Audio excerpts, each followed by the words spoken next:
سبور شيك معايا كل من عربي جابر وعبد الستار بن موسى باش نبداو نحكيو على المشاكل اللي تعرض لها اللاعب محمد الشيبي اللاعب المغربي بعد الصفعه المشهوره من حسين شحات تجاه هذا اللاعب محمد الشيبي اللاعب المغربي. اليوم صدور حكم بحبس حسين شحات لاعب النادي الاهلي لمده سنه مع ايقاف التنفيذ ل3 سنوات بالاضافه الى غرامه ماليه قدرها 100,000 جنيه على خلفيه قضيه الاعتداء على اللاعب الدولي. قلت لاعب بيراميدز المغربي محمد الشيبي. من جهه اخرى قررت المحكمه حرمان شحات اللاعب لمده 5 سنوات. نبدا بك عبد الستار. قرارات صارمه.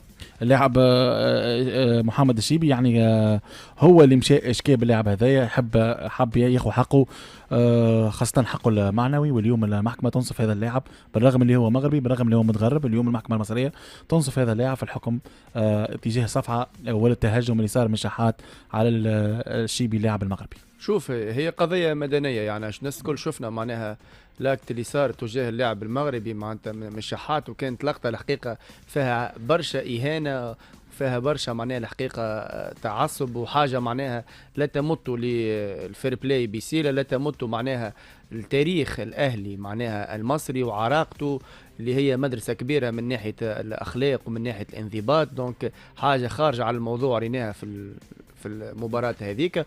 اللاعب اعتذر من بعد في تدوين من جماهير الأهلي من الناس الكل، وما اعتذرش من اللاعب المغربي. دونك هذا اللي جعل اللاعب المغربي يتقدم معناه بقضية مدنية شخصية، لأنه ما هيش الفريق هو اللي اشكى بالشحات وما هو حد اللاعب تقدم للقضاء المصري واشكى بالشحات.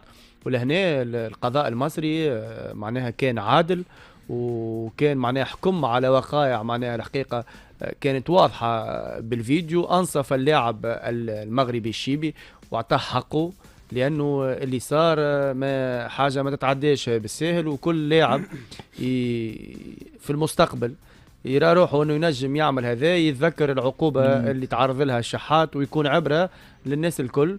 ودونك فما استئناف الأكيد أنه باش يستينف الشحات، وأكيد أنه العقوبة راهي باش تتيح هذايا اللي ريناها. ولكن القرار الابتدائي بالنسبة لي أنا منصف للاعب المغربي ومنصف الفريق لفريقه، راهو معناتها لا شكى لا حد شيء. بيراميدز فريق ما شكاش، معناتها اللاعب المغربي شكى وحده، تقدم القضاء وشكى وحده. دونك تحية للقضاء المصري اللي ينصف اللاعب المغربي لاعب بيراميدز واعطاه حقه. عربي 5 سنوات قبلت المحكمة حرمان شحات من لعب 5 سنوات، يعني كارير وفاه. شحات كي ما لعبش 5 سنوات، دونك كارير وفاه لهنا.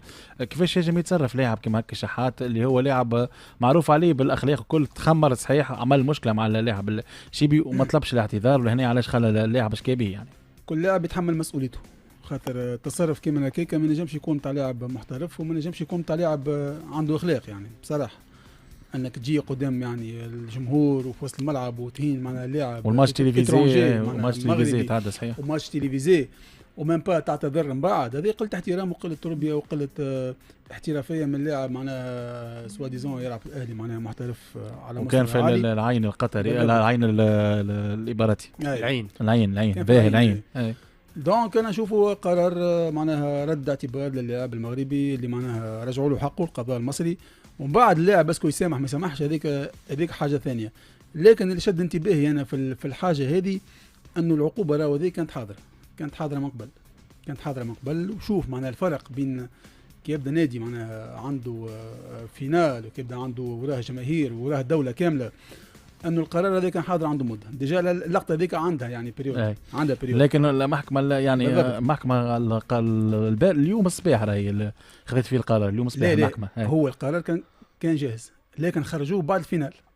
يجب يكون الاهلي والترجي، يجب يكون كما يجب يكون. شنو يصير انت فاهمك انا بين شنو الفرق يعني بين الترجي والاهلي المصري؟ الاهلي المصري تجندت له معناها الناس الكل، مام حتى الامن، مام حتى معناها الجماهير، الجامعه، الناس كل فما حاجه نخليوها بعد الفينال.